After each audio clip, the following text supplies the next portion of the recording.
কিংবা সন্দেহ নামদারিয়ে ফেলছিলেন গলির ভিতরে পাম্পের ভিতরে ওই পিছনের জন্য চেয়ার আইতেছিল।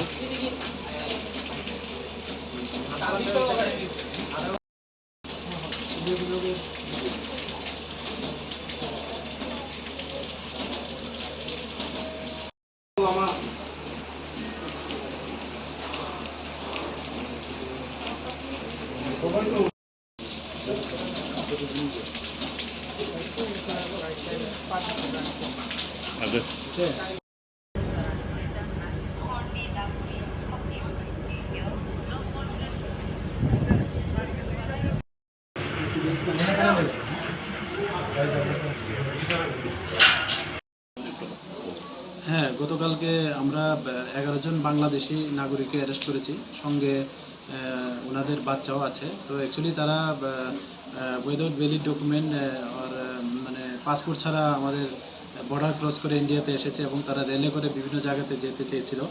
তো এই পারপাসে আমরা গতকালকে আমাদের আগরতলা জিআরপি থানাতে একটা মামলা নিয়েছি ওদের বিরুদ্ধে। তো আজকে আমরা তাদের মহামান্য আদালতে প্রডিউস করব। আর গত মাসে কতজন বাংলাদেশিকে আপনারা আটক করেছেন? এর মধ্যে কতজন বাচ্চা, কতজন? অ্যাকচুয়ালি গত মাসে আমরা 39 জন বাংলাদেশি নাগরিককে অ্যারেস্ট করা হয়েছে এবং সঙ্গে ওদের 5 জন বাচ্চাও আছে। আর যারা মানব পাচারকারী এবং ইন্ডিয়ান টাউট আমরা ওই গত মাসে 5 জনকে অ্যারেস্ট করেছি।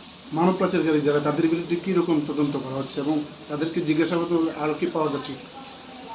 হ্যাঁ, তাদের তো জেলখানাতে দফায় দফায় ইন্টারোগেশন হচ্ছে, আমরাও বিভিন্ন লিঙ্ক পাচ্ছি এবং তারা যে বলছে এগুলা আমরা এগুলিও খতিয়ে দেখছি।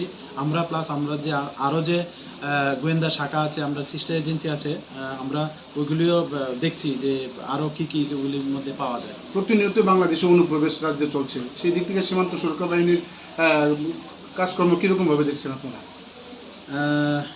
হ্যাঁ, এটা তো ঠিক, বাংলাদেশি নাগরিক তো আসছে, তো নিশ্চয়ই যারা কনসার্ন দপ্তর এটা নিয়ে ওয়াকিবহাল এবং এটা নিয়ে নিশ্চয়ই তারা ভাবছে এবং দেখছে। অবশ্যই সেই বিষয়ে কি ঊর্ধ্বতন কর্তৃপক্ষকে জানানো হয়েছে? হ্যাঁ, জানানো হয়েছে এবং জানেও তারা, এবং এই বিষয়গুলো তারাও দেখছে এবং ফিজিক্যালিও ভিজিট করছে বিভিন্ন স্পটগুলো যেগুলিতে বিভিন্ন সমস্যা থাকতে পারে, বা তাদের কাছেও অনেক খবরাখবর আছে, তারা এগুলি দেখছে।